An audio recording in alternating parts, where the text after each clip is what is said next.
Taubat dan istighfar termasuk salah satu amalan yang membuat syaitan kesal. Kan digoda syaitan kan? Proses syaitan menggoda kita sebentar atau lama? Ya lama sampai kita jatuh dalam dosa. Digoda sampai syaitan.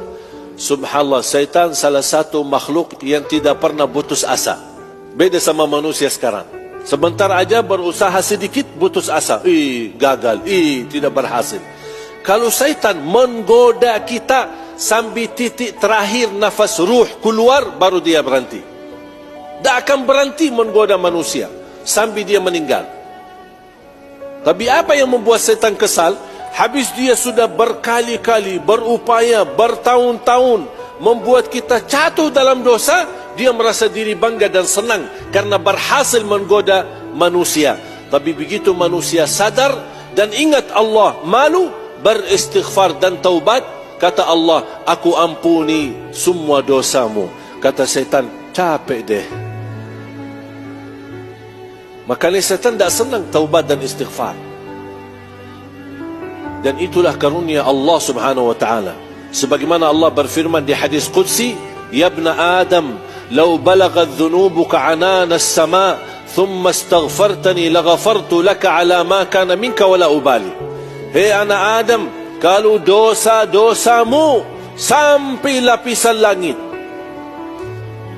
mohon maaf, kalau kumpulkan semua dosa manusia belum tentu sampai ke lapisan langit, apalagi dosa satu orang, tak mungkin bisa sampai.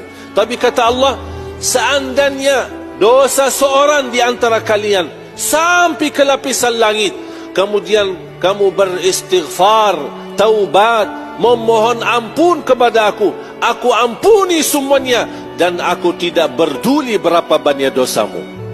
Itu kata Allah di hadis Qudsi. Betapa luas dan besar karunia ampunan Allah subhanahu wa ta'ala.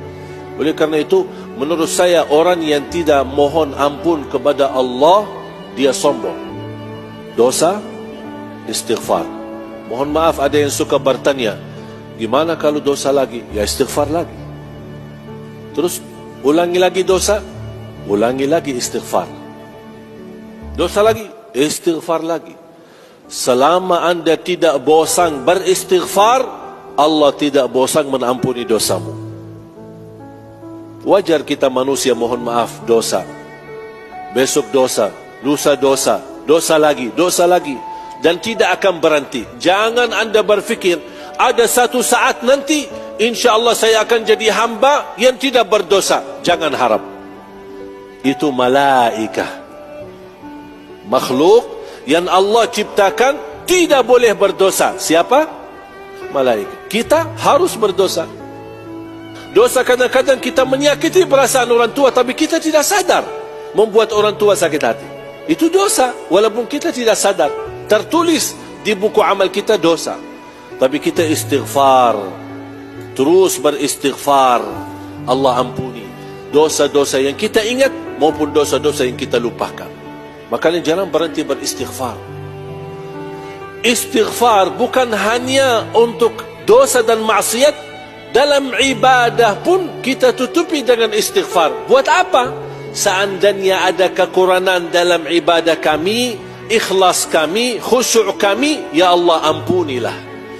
Makanya habis kita salat, bilang apa? Astaghfirullah. Ada orang bilang, kok istighfar? Memang kamu lagi dosa ya? Istighfar bukan untuk dosa saja, ibadah pun butuh istighfar. Karena kita semua, tidak ada yang bisa sempurna ibadah. Sehebat apapun, tidak bisa sempurna ibadah. Mau dia ustaz, mau dia habib, mau dia siapa, tidak bisa sempurna ibadah. Manusia punya kemampuan terbatas. La yukallifullahu nafsan illa wus'ah. Makanya kekurangan kita tutupilah dengan istighfar.